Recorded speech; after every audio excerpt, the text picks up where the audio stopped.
Salut, je m'appelle Laura Nouna, éducatrice canin spécialisée en travail de flair, auteure du livre Mon chien a du nez et fondatrice de l'école d'éducation canine Chien Zen en Suisse, près de Genève.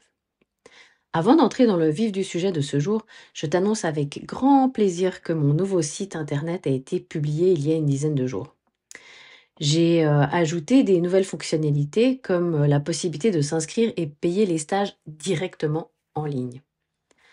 Pour mes clients réguliers en présentiel, vous pouvez également régler les cours et abonnements, là aussi, via le site.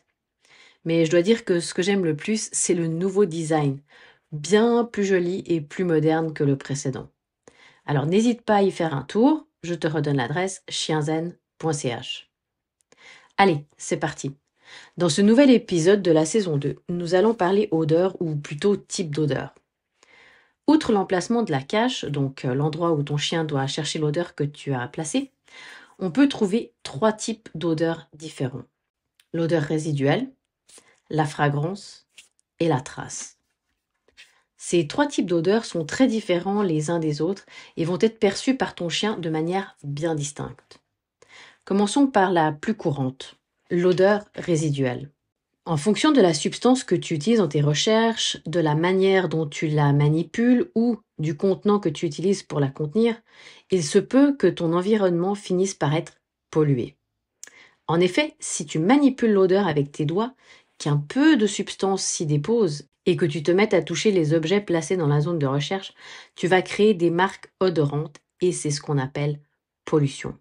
Mais si en plus tu caches tes odeurs sans utiliser un support, par exemple une petite boîte métallique, des tubes à essai, des petits bouts de paille ou encore autre chose, tu risques de créer des odeurs résiduelles.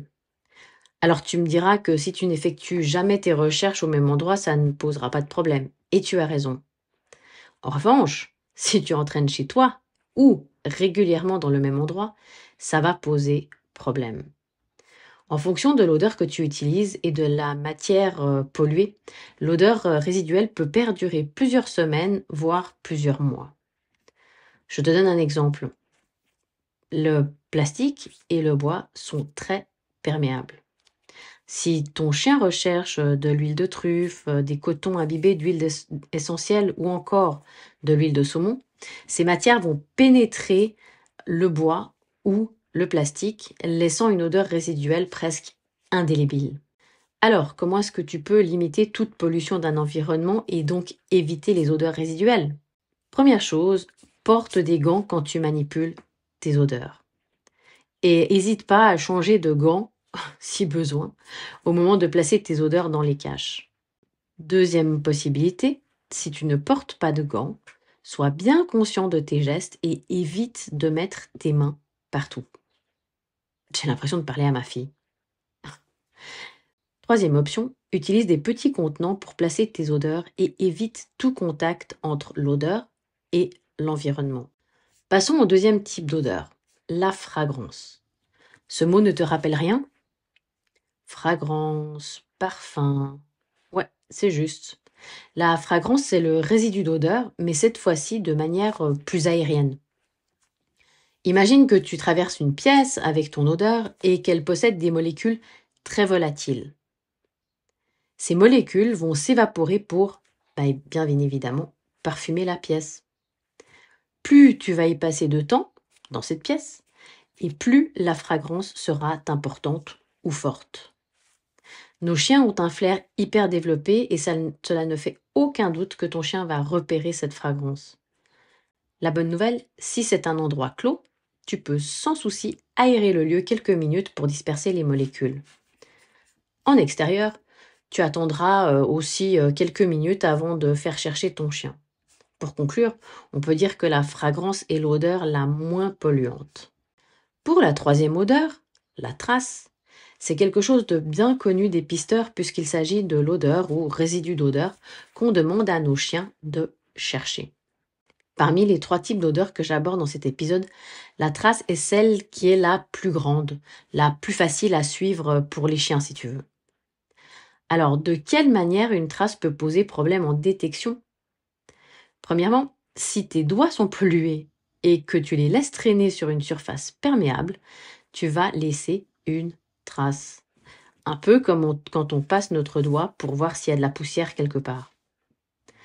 Ton chien va la repérer et il pourrait la confondre avec la cache de l'odeur. Il pourrait même désigner cette pollution au lieu de l'emplacement de la cache. Deuxièmement, si tu as un chien qui a tendance à pister, soit parce qu'il a appris à le faire, comme par exemple des entraînements de pistage ou de man-trailing, ou parce qu'il est génétiquement programmé pour le faire, comme les chiens de chasse, il pourrait bien suivre ta trace, celle que tu as laissée en parcourant la zone de recherche pour placer ton odeur. Et là, je te parle de vécu.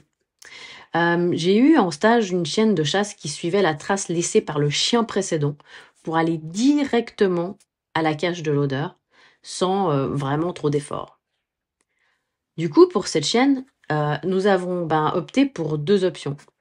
D'une part, on a piétiné toute la zone pour créer d'autres odeurs, et d'autre part, nous avons modifié sa ligne de départ pour qu'elle parte d'un endroit neutre, sans odeur, et sans piste précédente laissée par des chiens. Pour identifier si ton chien est un pisteur, tu n'as qu'à l'observer en recherche. Est-ce qu'il pose son nez au sol et suit un trajet particulier?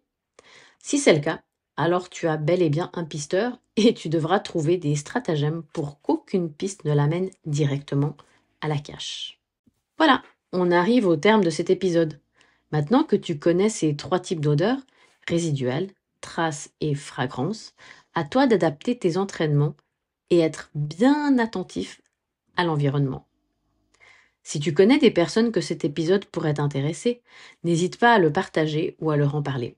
Tu peux aussi m'envoyer un mail à contact@chienzen.ch pour me poser des questions ou me dire quel sujet tu souhaiterais que j'aborde dans un prochain épisode. À très bientôt pour la suite.